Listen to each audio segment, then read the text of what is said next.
खोनानि Simi airport थाना bye खबजाक Bhagalpur तंमा गाजी rubber दरगायाव सालथामरमै मेला संसजाखा अ मेलानि लाइबुमाते नांगुमारगनो शुक्रबै सायखना रखा बागलपुर दरगानि मेला कमिटी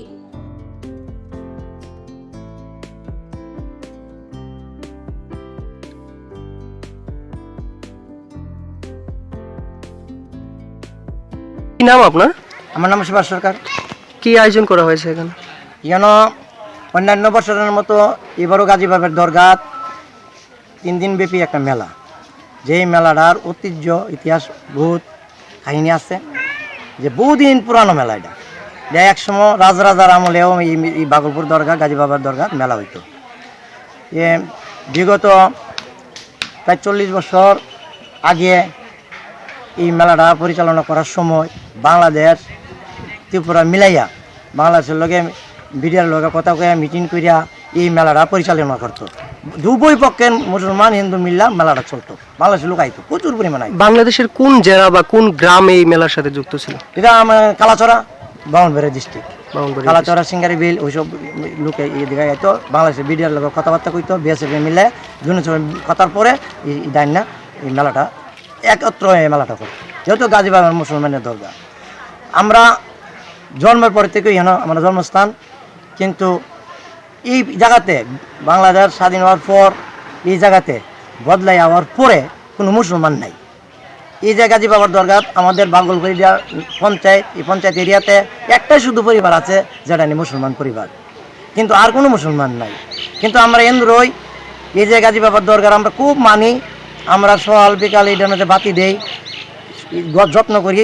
এই সবসময় মেলা করতেছি। মেলার পরে আমরা উৎপন্ন যে টাকাটা গাজী বাবার দরগাতে আমরা সৌন্দর্য লাগে যা কাজ করে মেলা কমিটি থেকে করি।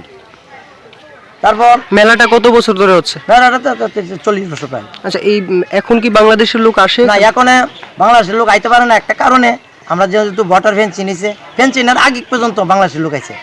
ভোটার ফেন্সি নেওয়ার পর বাংলাদেশের লোক আর আইতে পারে না।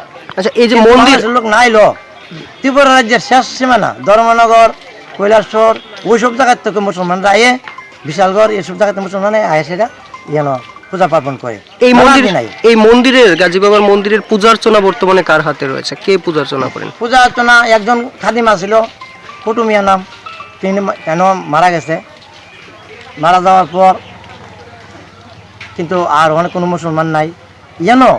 আমাদের যে দুর্গা চৌমনি বা আগরতলার যে খাদিম টাদিম আছে, তারা মেলার দিন আগে আয়েসারা মেলার আগের দিন তার যে ধর্মমতে যে কাজ করেনের তারা এটা কাজ করে পরের দিন মেলা উদ্বোধন করি।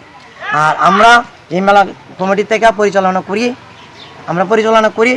করার পর আমরা যতজন লোক ফকির পাল্লা এটা তাই সবার সেবা যত্ন, খাওয়া দাওয়া, মুসলমানদের বিভিন্ন ফিরের বিভিন্ন মানুষই এখানে দেয়। কিন্তু যে কাহিনীটা একটা লোক কইতে পারতেছে যে কোনো একটা লোক তাই অ্যাক্সিডেন্ট করে কোমর ভেঙে শয্যাশায়ী হয়ে যাচ্ছিল কয়েক বছর যাব। তাই একদিন স্বপ্নে দেখছিল যে বাগলপুর গাজী বাবার দরগাতে একটা কটবেল গাছ আছে, গাছটার মধ্যে একটা বেল আছে, বেলটা খাইলে তাই ভালো হইব।